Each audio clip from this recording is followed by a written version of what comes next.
visit the rest of you staff and faculty here from the university? No. No? Just interested? Yeah, we're just here to throw tomatoes. Oh, okay. Just so we know. We were part of a community-based project in West Limerick, which has a connection. Okay, great. Oh, well, thanks for coming. Thanks very much. So, I've been here, came here yesterday, doing another talk for the Gender ACR group. And today, I've done this session really thinking of the MA students in particular, which is work that I've done in my book, my new book, Revolting Subjects, that Martin's got there, which is about kind of marginal social groups, different marginal social groups in Britain, sort of inequalities in contemporary sort of neoliberal Britain. And it's a book that mixes together analysis of government policy, media rhetoric, sort of empirical interview data, mixes those things together to try and think about inequalities, and marginal groups in particular, how they're represented, how those representations affect inequalities or reproduce inequalities. And in particular, I talked a little bit about this yesterday, why is it that publics consent to inequalities? So if inequalities are deepening, and we know that they are, of not just economic inequalities, but inequalities of things like access to education or to a better life, if those things are kind of deepening, why do we consent to that?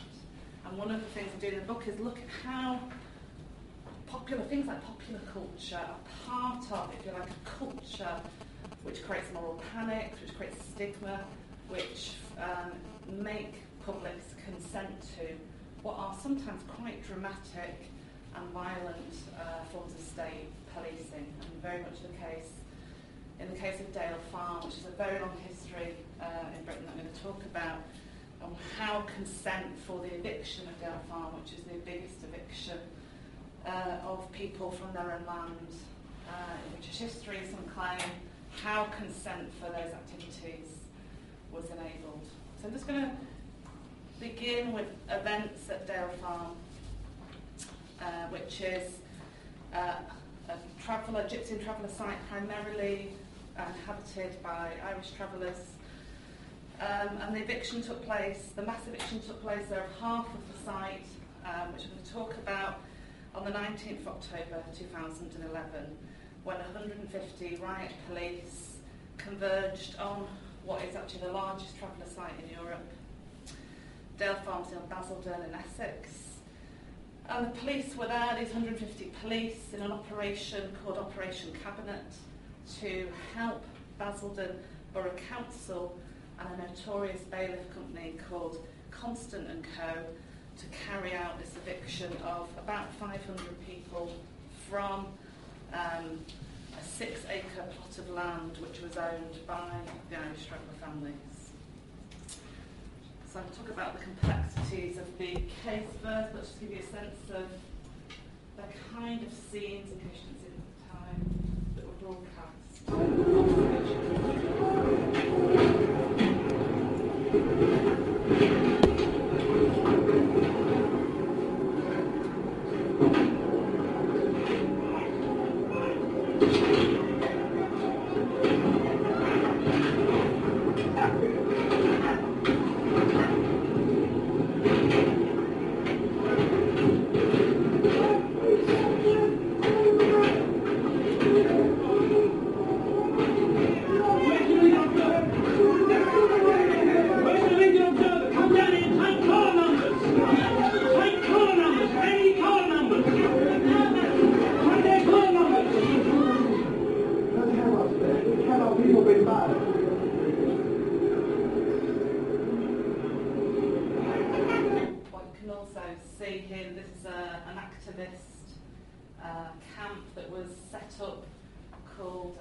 Solidarity with the travellers just outside Dale Farm.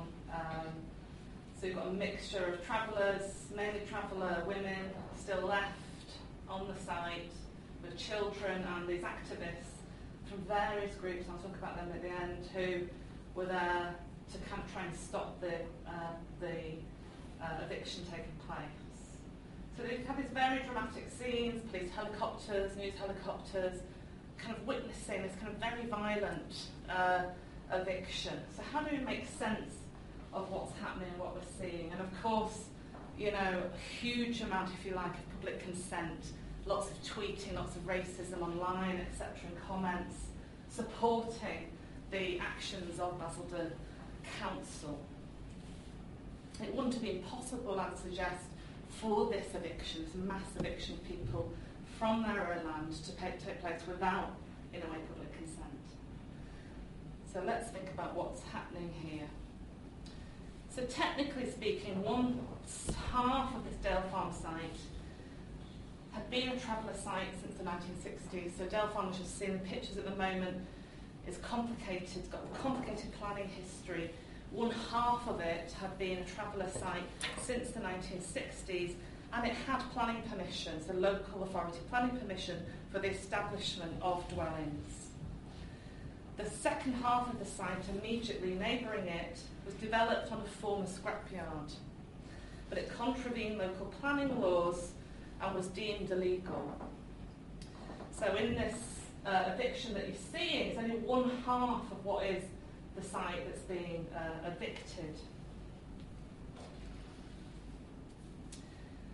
And as this kind of eviction unfolded over sort of 48 hours on rolling news channels, it was a really strange, sort of surreal sense, I think, of the leader of the Basildon Borough Council talking to international news media, and then this sort of jarring of this television footage of kind of trampled fences and burning caravans and kind of screaming children, and even international observers there to try and, you know, witness in a way what was happening and the kind of terror, in effect, that was being brought upon this community. And what I'd suggest is kind of the events of Dale Farm are actually one of the most significant and corrosive events in recent race relations in recent British history, and they're really important for us, I think, to understand in terms of more generally sort of as a story for kind of inequalities and deepening inequalities in Britain today, and the kind of role of things like racism and the kind of the way in which racism is incited almost to enable these types of inequalities to be effected. Okay. So these comments here are just the kinds of comments that you get on trolling on every website during the eviction. So this is the kind of, if you like, representative to some extent, these comments, of kind of public mood, a public mood around travellers, and, you know, public perceptions of travellers. The time has come for a final reckoning with this scum, writes one troller on actually on a website set up to support Dale Farm, who talks about Gypsies and Travellers being like chavs, white trash, will not allow our country to be held to ransom by these parasites and their idiotic supporters. We need to rid this pestilence and filth from our land and reclaim this country. So they become a kind of rallying point, it's a kind of figure for everything that's wrong with the state, everything that's wrong with what's imagined to be an excessive welfare system as well. So these are kind of from the BBC News website that show, and these are repeated everywhere, these sort of media images of Dale Farm, and it's very common when traveller sites are represented to be represented in this aerial form, and I'll talk about why shortly. But you can see that this is the situation at Dale Farm. We've got a legal traveller site here, and this site here, which is deemed illegal. I mean, legal and legal are interesting terms here because we're talking not about criminal law, we're talking about planning law. But the term illegal becomes attached to the people themselves as though they're illegal, not that it's a planning law issue. So that's quite significant, I think.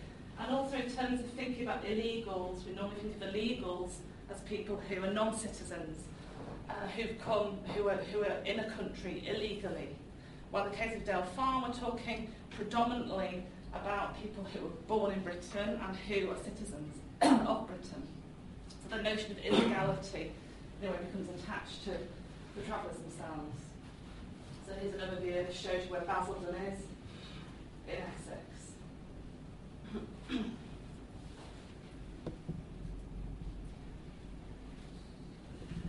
This is a photograph that activists and travellers unearthed in a campaign over many years to stop the eviction of Dale Farm. Over near a decade they've been trying to stop it. And what they were trying to prove is that the illegal, so this is the illegal half of Dale Farm, was in fact a scrapyard. That it wasn't, as the council claimed, greenbelt land. So the council said the travellers had built and developed their site on greenbelt land, and they said this isn't greenbelt land because it was a scrapyard, and it's actually a scrapyard that the council themselves had hardcored. So the council themselves had used it as a council stepyard, even though it was privately owned. And they managed to interview the activist, the man who'd owned the scrapyard, and sold it to traveller families. And this is a photograph by activists precisely trying to make this point that there's a kind of series of lies behind this notion of illegality, that this isn't what it appears to be or how it's being represented in the media.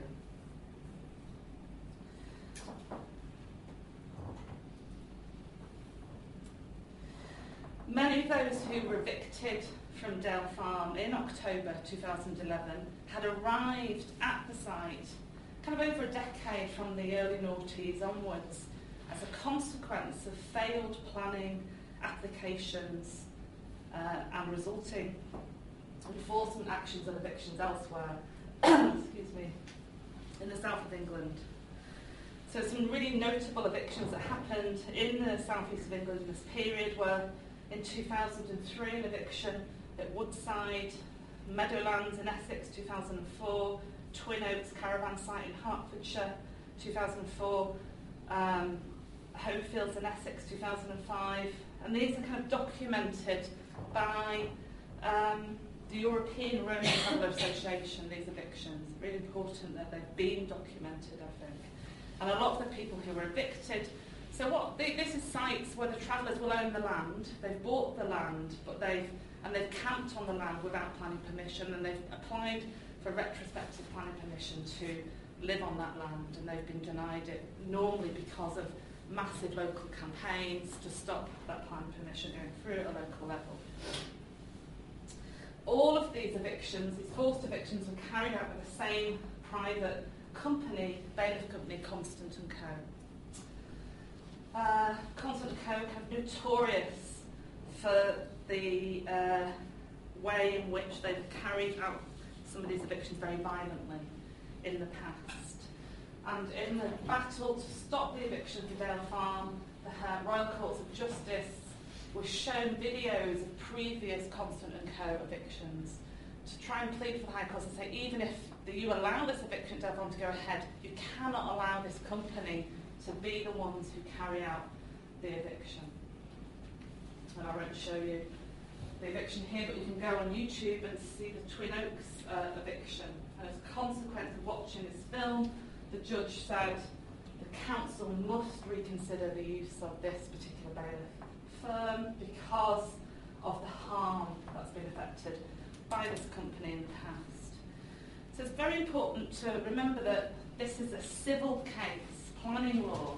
So the council the police can't evict. The police are there to keep the peace. The police are there, in theory, to equally represent all members of the community. They cannot carry out an eviction because it's no laws have been broken from a legal, criminal point of view. It's a planning issue. So the council is the one evicting, and the council employs these private companies, this private company, to do the evicting.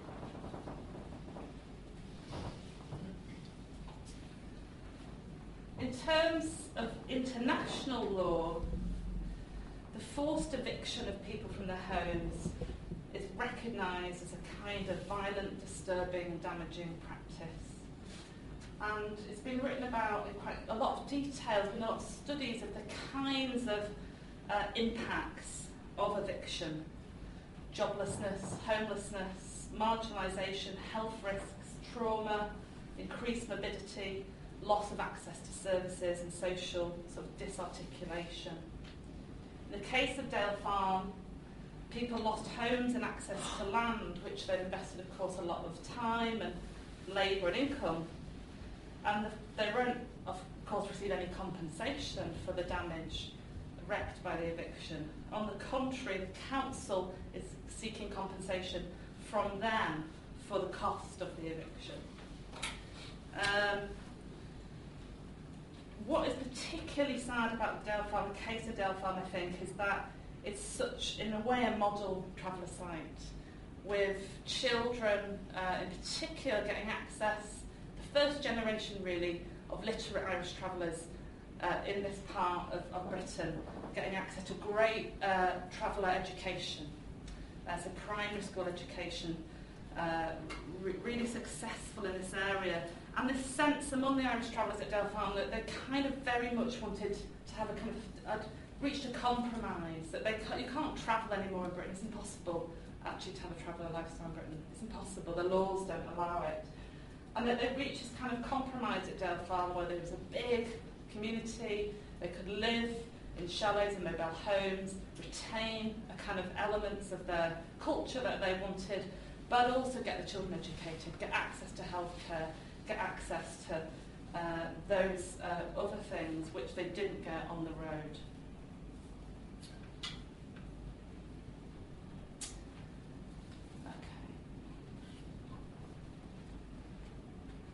So there's a kind of number of, sort of international laws in effect being breached, that you're not allowed or supposed to evict people without providing alternative accommodation. Every time there's an Olympic Games, that's partly why these United Nations laws were formed, there's mass eviction of people from their land. It's one of the cases where that takes place. But this was a kind of unique, I think, in Europe for the scale of the eviction taking place in Dale Farm. I could talk more about the law, but I'll move on. The claim of Basildon, and very much the representation of Dale Farm in most of the mainstream news, media, television news, and newspapers, was this notion that there's a kind of sprawling and kind of filthy and unhygienic development taking place in an area of kind of greenbelt land, protected rural land. Yet what is really clear is that this is not really sort of greenbelt. Not only was the site developed on a former scrapyard, presume the travellers thought it was quite a safe site to develop on precisely because it had been clearly not a field. But it was developed in the context of this massive enterprise corridor. So this is Dale Farm here, this is a massive Tesco's, and this is a kind of massive out-of-town shopping centre. This is the A127. So this is a photograph you never get to see in the newspaper representations of Dale Farm, that this notion of the sort of spoiling of the English countryside by Irish travellers is actually undermined by the council's own policy around building and development in the very same area. At the same time as the Dale Farm case was going through its torturous process through the courts to try and stop the eviction that the Basildon Council fighting on, they were granting planning permission for other types of development in this area. For the building of a dog's home on greenbelt land, just by Dale Farm, within a mile of Dale Farm.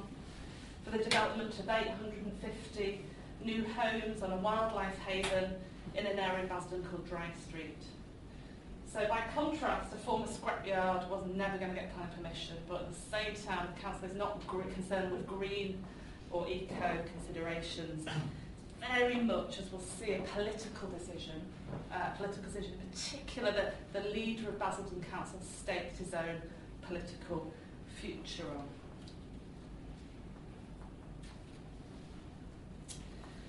They spent about £9 million so far in the eviction of these 500 people.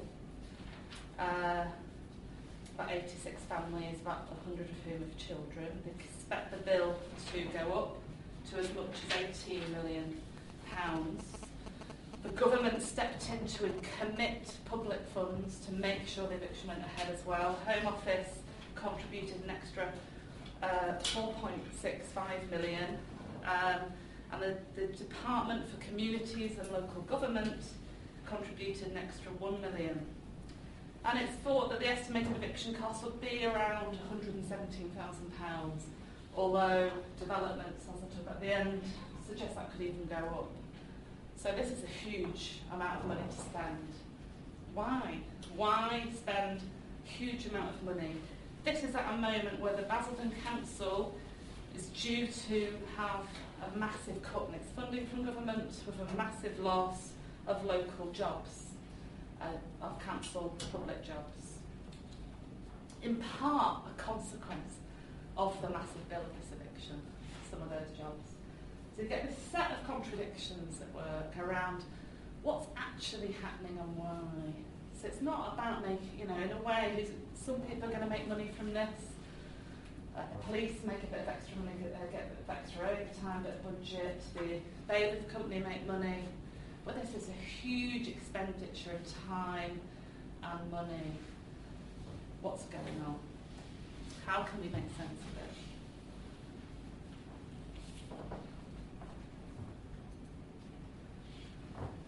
This is what Dell Farm looks like, after the eviction, and it looks more or less like this today.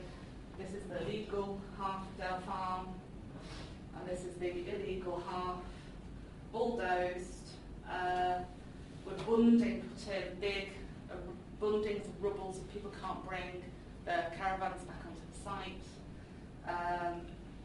All the kind of water pipes and services pipes broken. It's worth remembering that everybody on Dell Farm, legal or illegal, was paying council tax. So they were paying their council taxes for the bins and everything else. So they're kind of legal in that way. But they've destroyed all of that. This house was actually legal, so that was left. Although the man there, all his pipes were broken. So we could interview him about what happened to him when all of this was going on. The travellers actually own this road here, as well as the land of the site. It's a private road. So they've ended up, first of all, they ended up moving onto the legal side, and then they ended up on the road. And lots of families are still living on that road now,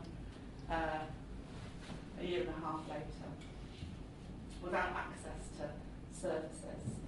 Not only that, there's a case going on at the moment. What's been revealed is in digging up and bulldozing the site and leaving it purposefully uninhabitable so they couldn't move back on, they've actually unearthed lots of asbestos. So they're actually exposed the whole community to asbestos.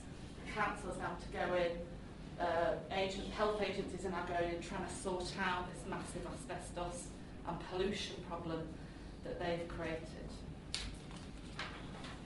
So it's kind of ongoing. The costs will escalate.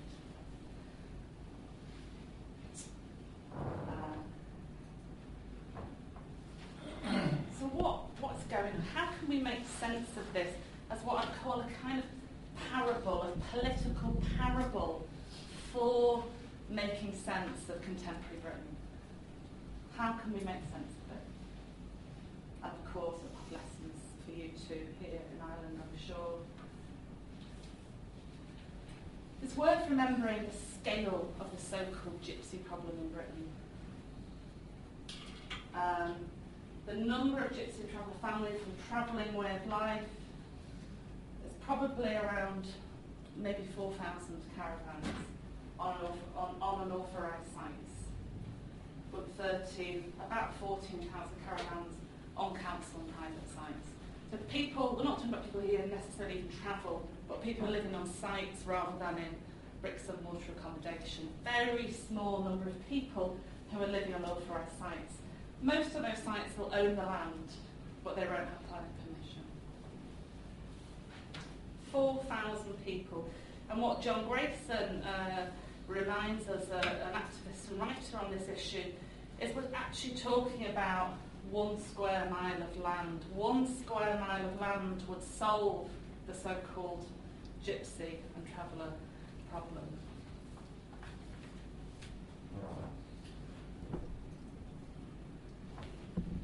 Since gypsies and travellers were banned from camping on common land in Britain, a ban that really came in 1857 with the Enclosure Act, there have been numerous kind of immobilising policies and laws. So the kind of nomadic, anti-proletarian, autonomous culture of Britain's gypsies and travellers has become increasingly precarious.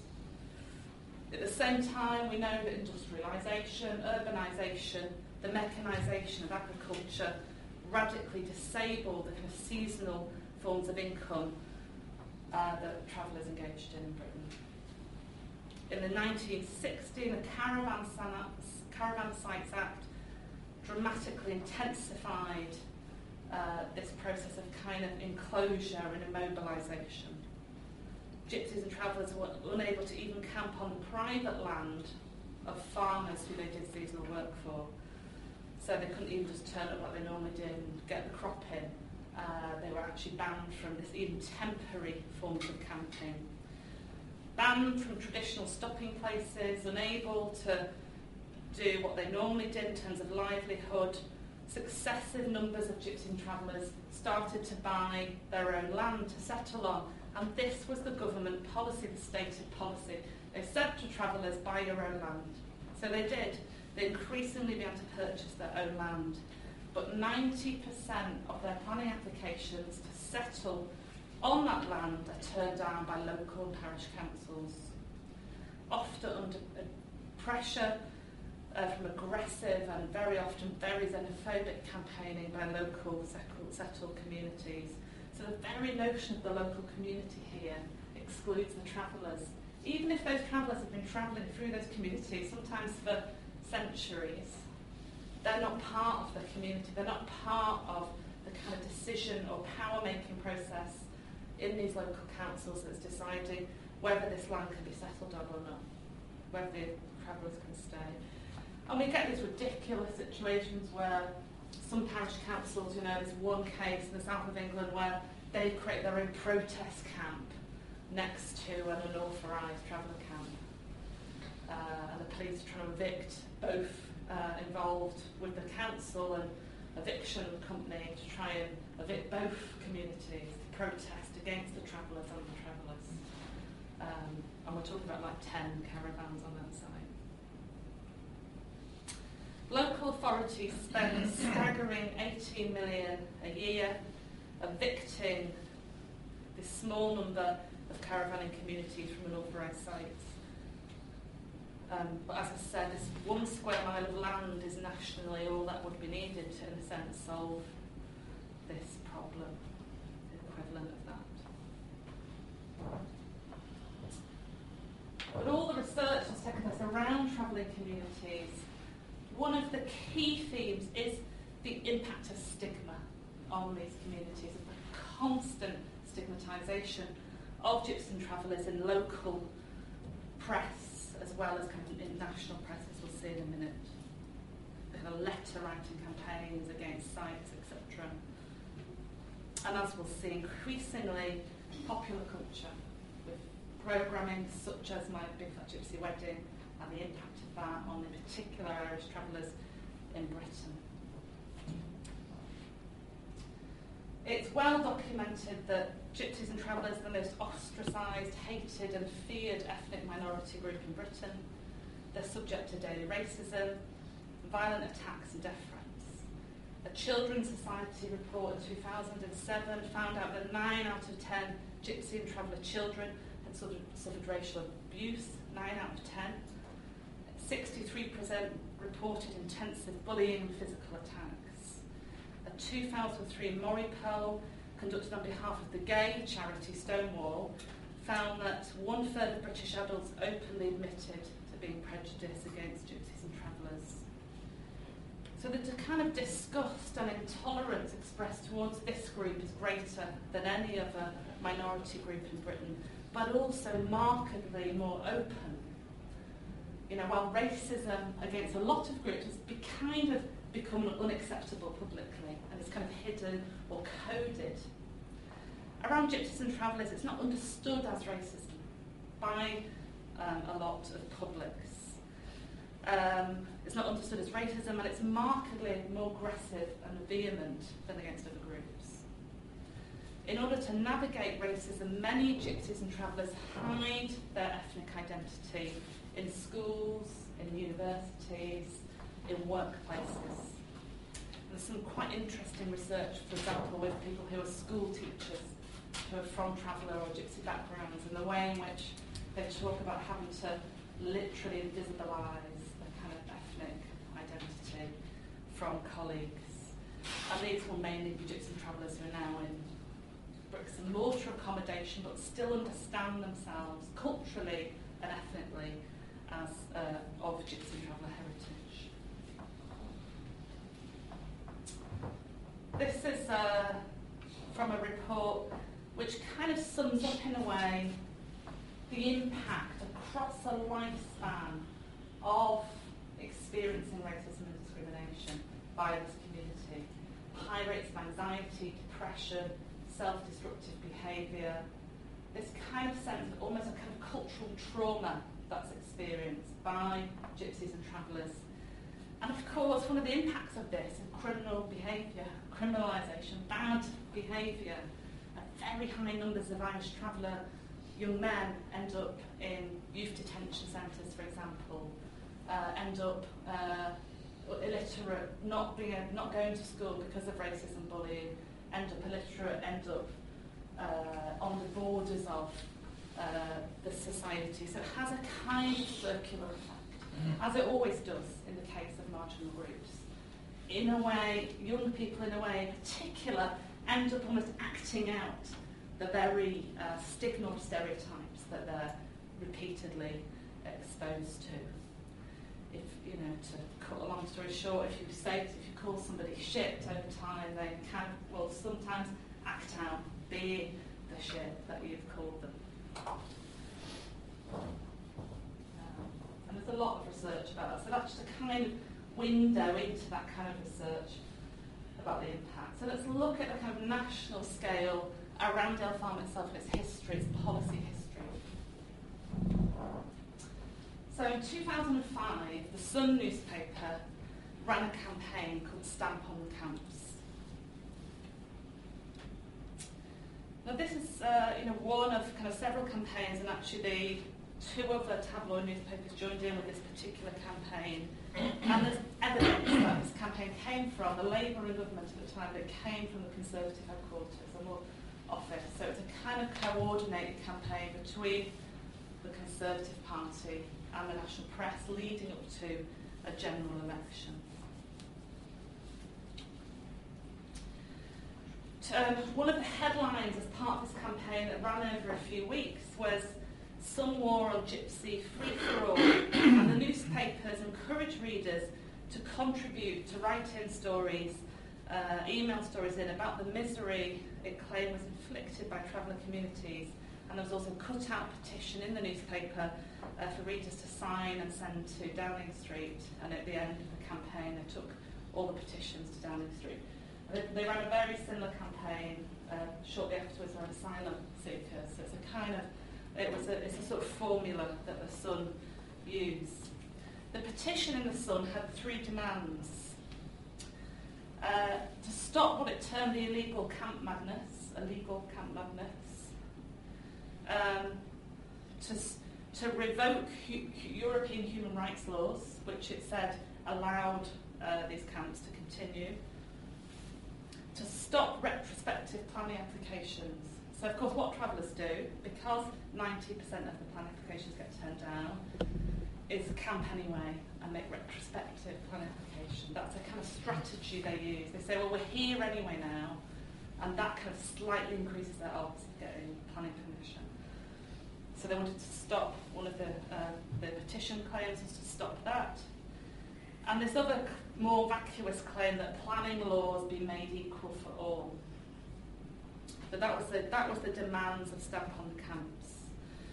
And the kind of visually, in terms of the way the campaign looked in the newspaper, it had lots of aerial shots of traveller sites, and the site it focused on was Dale Farm.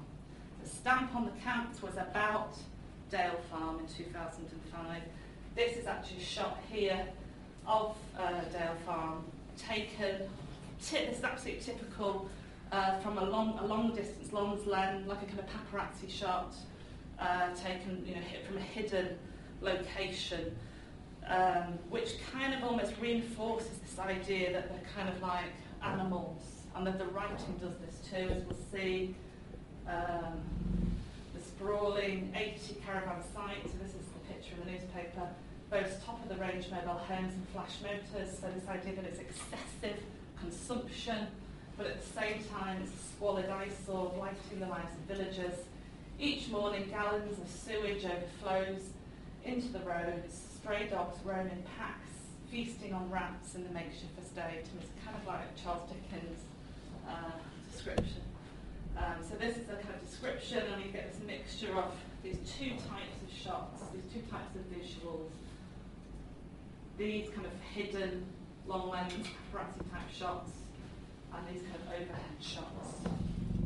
For those interested in kind of media studies and cultural studies approaches to think about the kind of visual representation here is quite significant in reinforcing a kind of set of messages about the sites and about the kind of disgust that is kind of being provoked in the reader and reinforced in the writing of the images. So, funnily enough, Stamp on the Camps campaign was launched the same month as Michael Howard, who was then leader of the Conservative Party, launched his own campaign which detailed how the Conservative Party, if it came into office, would curb illegal Gypsy and Traveller encampments. The same month the Stamp on the Camps was going on, Michael Howard visited Craze Hill, which is a kind of village which is sort of literally next to Dale's Farm. And he was photographed gazing at Dale Farm through over an 8-foot spike fence of one of the gardens that neighbours onto the site. So he never actually went and talked to the people there at Dale Farm, but he talked to residents in the village. It was kind of photograph pointing to Dale Farm. On his visit, he unveiled his 8-point plan, his new policy framework and legal framework, and he accompanied this new plan with this advertisement, and this advertisement was published in national newspapers in Britain. The advertisement was "I believe in fair play," which became the slogan of the Conservative Party campaign, and the strapline for that was "Are you thinking what I'm thinking?" They did a kind of, that was the campaign slogan for that year. And the campaign was basically it's identical really to the Sun's demands, to remove legal duties from councils to provide sites for Gypsies and Travellers, to remove the right for retrospective planning applications, to introduce a new criminal offence of intentional trespass, which would change it from a civil issue to a legal issue, which means, of course, the police could then evict people from their land, to allow powers of compulsory purchase over traveller land, to allow local lobby groups to involve in decision-making on issues such as Gypsy and Traveller planning, and most radically to scrap the Human Rights Act, which granted British citizens judicial means to pursue rights in a European court around these issues. And you can see how, it's written out here, kind of political rhetoric at work. So while the Sun's campaigning for readers of the Sun, and the Express newspaper was also running a sister campaign against travellers in the same month, this advert was in the Guardian, in sort of left-wing liberal press, in the Telegraph, which is kind of more right-wing, the Times. So they're kind of between them, the Conservative Central Office and the media have got kind of spread, if you like, a political spectrum in terms of newspapers. The same rules should apply to everyone, I don't believe in special rules for special interest groups. We're all British, we're one nation. Too many people today seem to think they don't have to play by the rules, and they're using so-called human rights to get away with doing the wrong thing. If you want to build a new home, you have to get planning permission first. But if you're a traveller, you can bend planning law, building where you like, thanks to the Human Rights Act. It's not fair. There's one rule for travellers and another for everyone else. So you can see rhetorically, again here, travellers aren't part of Britain. They're not actually in the rhetoric of this. They are not British. They're not part of the kind of body politic of the nation. They're actually imagined as outside of the nation, as kind of perverted minority, bending the rules and appealing very much here to people's sense of injustice around planning laws. So this is the advert that appeared everywhere in the press. So you can see here a concerted campaign on the part of the media elites, hand in hand with the political elites, working to kind of not only procure consent for kind of violent evictions against travellers, but to really galvanise a vote, a political vote, to galvanise a kind of voting public. Okay. Now the Conservative Party actually lost the election in 2005. But within 8 months of the 2010 election with a Conservative-led coalition government, Dale Farm would be forcibly evicted. So they came back, when they came back into power, under the rubric then of the Big Society Policy Manifesto, which gives powers to local communities, Dale Farm was evicted. So there's a kind of history to the Dale Farm eviction that stretches back over a decade. So probably going to run out of time. So this kind of want to shift slightly now from this kind of more policy newspaper place to thinking about the place of popular culture in this process of procuring consent that I'm talking about. So huge amounts of public funds committed by local and national governments to manage the travel problem seem to be an anathema, in a way, to the neoliberal economics, the logic of kind of market economics, which is concerned primarily with profit. In a way, neoliberal economics, we tend to understand it as a form of governance that's really concerned with removing impediments to the free market. The travellers, in a way, aren't an impediment to a kind of free market. So there kind of seems to be an anathema, the kind of almost anathema to spend this amount of money. But what I want to suggest is that these failed citizens, as they're imagined, present both a challenge but also an opportunity for neoliberal forms of governmentality. Firstly, populations like travellers at Dale Farm are capitalised upon by politicians. They are a form of political capital that's very valuable, that enable politicians to gain public consent for strategies, for their policies, and to create votes. So in other words, creating disgust or consensus of disgust around this population enables them to be transformed into political capital. And there's a right-wing political strategist called Linton Crosby who was behind the 2005 Tory election campaign and is currently behind the new Tory election campaign that's emerging at the moment. He's behind these campaigns and he calls his dog whistle issues. So Gypsies and Travellers and asylum seekers are what he calls dog whistle issues that he says brings the electorate to heel. They bring the electorate to heel. So they're kind of the way in which you get votes. He very famously was in charge of, what's it called, of John Howard's election campaign in Australia, where they did, there was a very famous case of Howard calling off the Navy from rescuing asylum seekers from a sinking boat. And Howard said that they were throwing their children overboard. It's called the Children Overboard campaign. They DeSantis was deliberately throwing their children overboard into the sea, and that he wasn't going to be party to that. So that a lot of people died as a consequence of that. And Crosby was behind this campaign there around asylum seekers, kind of right-wing campaign that brings the voters to heel. So these are kind of established political strategists talking about how there's a lot of political capital to be made. The second and perhaps more complicated way of thinking about the capital in objectifying this population is that it presents opportunities for business enterprise.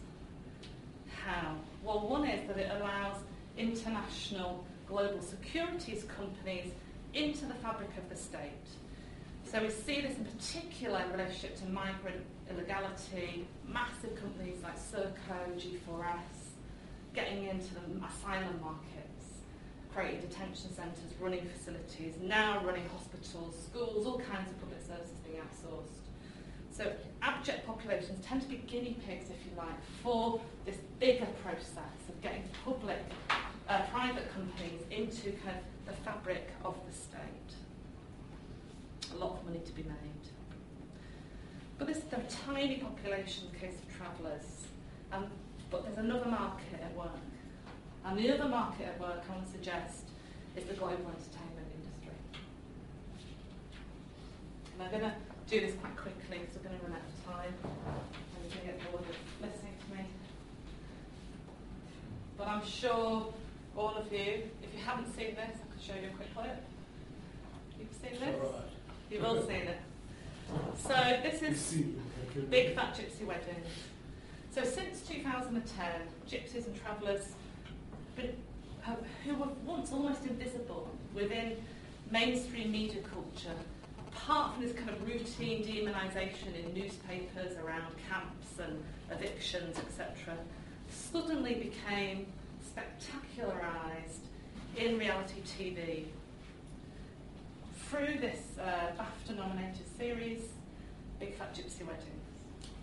Produced by Firecracker Films, a private TV production company, but screened on Channel 4. Big Fat Gypsy Weddings is one of the channel's highest rating programmes ever. Viewing figures peaked at 9.7 million for the screening of the second episode of Series 1 in 2010, when the founder of Firecracker Films described Gypsy mania sweeping across Britain. These reality TV series, there's lots of them, hundreds of them obviously, but they're almost all made by independent production companies, and they're motivated by profit. Big Fat Gypsy Weddings has generated sale revenues of 3.5 million from deals in 81 territories, including Africa, Central Europe and Latin America. And of course, as customary with documentary film and television, none of the participants in the programmes is paid. So their labour adds to the considerable profit margins to be made here. So reality TV, uses this notion of documentary realism to avoid paying participants, because that would be seen as illegal, actually, in the British law, to pay them. So this is a free labour market, a free labour which adds to the massive profits to be made. A franchise spin-off called My Big Fat American Gypsy Wedding debuted on Discovery Channel in April 2012. Oh, I wanted to show you it anyway. Okay. Channel 4 claim that Big Fat Gypsy Weddings is about celebrating difference and challenging prejudice. And this is a page from Channel 4 is commissioned by the government, a channel commissioned by the government. It's got a certain set of things it has to do. It's actually meant to represent marginal social groups, for example. It's one of its remits as a kind of state channel, if you like. And it claims that this programme celebrates difference and challenges prejudice. So actually in its annual report to government, it uses this programme and its success and as an example of how it is challenging prejudice. But that's not what the Irish Traveller movement in Britain says. What the Irish Traveller movement tells us very strongly, and others in the traveller community, is that big fat gypsies join pikey as an acceptable form of address in some schools, but girls have been subject to sexual harassment by boys, emulating the practice of grabbing, sensationalising the programme. The tabloids follow the programme assiduously, seeking to capitalise on aspects of the portrayal of these communities. And, you know, in terms of the sexual kind of discrimination aspect, there's lots of bits of traveller women talking about what's happened to them, and this kind of really came to, it wasn't in mainstream press, but it really came to height when the Royal Television Society held a special panel to celebrate the success of Big Fat Gypsy Weddings, with the producers and the programme makers on the panel. And the travellers asked to go to that and to be on the panel to talk about the effect of the programme on the community, and Channel 4 and the Royal Television Society refused them. And they came anyway. And they said, you know, we're going to interrupt this. And they were fantastic. And they interrupted this celebration. And they said, they were talking about the impact of it, in particular on young girls in the community. So this kind of, you know, it's astonishing that at the very moment there's a panel to celebrate it, they're asking to be on that panel to talk about their own experiences of its impact, and they're not allowed on it. And so it goes on. And I've kind of deliberately, I interviewed quite a few travellers about it. I actually deliberately chose not to use my interview data. And it's partly because I feel this is the most uncomfortable chapter for me to write. Most academic writing about travellers reinforces a kind of surveillance of that community. And actually, their visibility, being visible, has proved for this community not to be a good thing in lots of ways. For some of the women, because of the sexism in the traveller communities, being visible comes with more benefits than for some of the men. But there is a way in which there's a set of ethical dilemmas around this. So I've chosen very much to stick to the materials that already existed in the public domain to tell the story that I've told you today, that I tell in this chapter, to kind of do more of a cultural analysis. And this billboard, I mean, this is a really interesting story in itself. The billboards to advertise the second series of Big Fat Gypsy Wedding were commissioned by a photographer who worked with traveller communities and had done for years. They asked her to get photographs. And she said she took photographs, took them back to Channel 4, and Channel 4 said, no, we don't want those sorts of photographs. We want you to get photographs that we want, which was kind of basically, you know, depictions of the most humiliating and stereotypical scenarios you can imagine of travellers.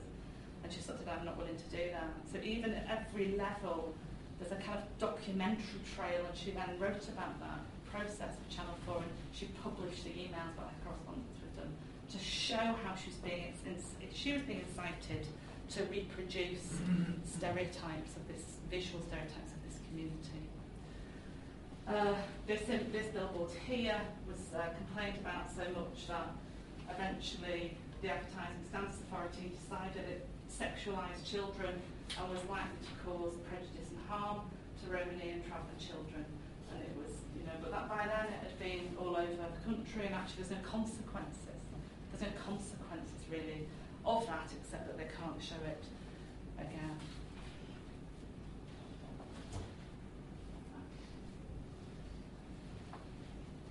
So just to conclude then, what I'm kind of saying is, when we're thinking about things like neoliberalism and marginalisation, we need to look at culture, we need to look at representations, we need to look across, if you like, a range of different social and kind of communication sites.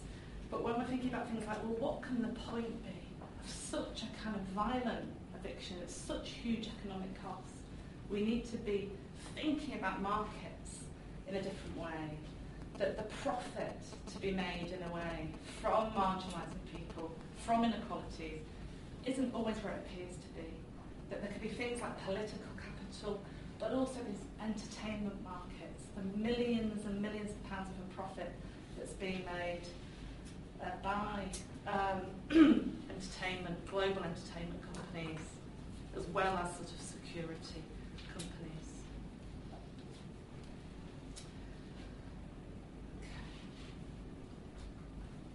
So the kind of positive thing to end on, I think, is that the history of the subjugation of gypsies and travellers in Britain, it is a tragedy, I think, or what we might call a tragedy of the commons, in the literal sense that it was the enclosure and privatisation of land and property that made the lifestyles of these communities increasingly untenable, but also rendered them kind of abject in the eyes of the state. For centuries, these communities have fought against enclosure and eviction in order to defend and sustain themselves, but increasingly they've come to lack any kind of proper place within the kind of privatised orders of social hierarchy. The strugglers of travellers at Dale Farm in 2011 against stigmatising media depictions which procure public consent for their treatment, though, coincided with the emergence of something else. It coincided with the emergence of a number of new space hacking, what I call social and political movements in Britain. So Camp Constant, the activist camp built at Dale Farm, was the first time that non-travellers, activists, had really come into solidarity with travellers in Britain. And it's partly a consequence of the fact that the Occupy movement at that very time was occupying outside in London, outside of St Paul's. So there was a camp, a kind of Occupy camp there, a sense of a new politics of people saying no to austerity, etc. And at the same, and some of those people from that camp went up to Dale Farm, and a kind of new kind of solidarity emerged. Now, gypsies and travellers historically don't trust outsiders for good reason, but they did manage to kind of almost have this solidarity camp that kind of affected, for some of the travellers, not for all, and it hasn't worked everywhere, but affected some sense of a solidarity between settled and traveller communities. And one consequence of Dale Farm is this new group called the Traveller Solidarity Network, which are now working with 3 different sites in Britain, and describe themselves as part of an anti-fascist movement and the wider struggle against racism and class oppression. And one of the things they did, and there's a video here, but they did an Occupy outside of the communities, the government communities office. So they tried to do their own eviction of the government, in response. There's a lot of kind of humour and, in the kind of way in which they're getting us to rethink what activism is possible. What's a hyperlink in there? I can't find it now. But on YouTube, you can look at their kind of activities and the way that which they're trying to draw attention to the plight of the travellers. I mean, the caution there again is that, the problem of visibility and being made visible, being spoken for, all of those issues around activists working with social marginal groups comes in, but particularly here, I think, comes in around travellers. And a lot of other traveller communities have said, we don't want you to come and help us because you just draw attention to us and we're managing to live here just fine, and we don't want that. And in fact, where I'm from, in Lancaster, in the north of England, we've got the biggest settled traveller community in Britain, on several sites around Heathsham, which is just the seaside near where I live. There's no kind of visible activism, and it's almost like any visible activism around that could disrupt what is a very settled and unconflictual relationships mostly between travellers and local community groups. Okay, so I'm going to finish there. So hopefully it wasn't too dense. It was kind of I mentioned the history and then you understood. But please ask any questions. clarification or any comments about how it relates to the Irish situation. I'd be really grateful for that. I'd be interested.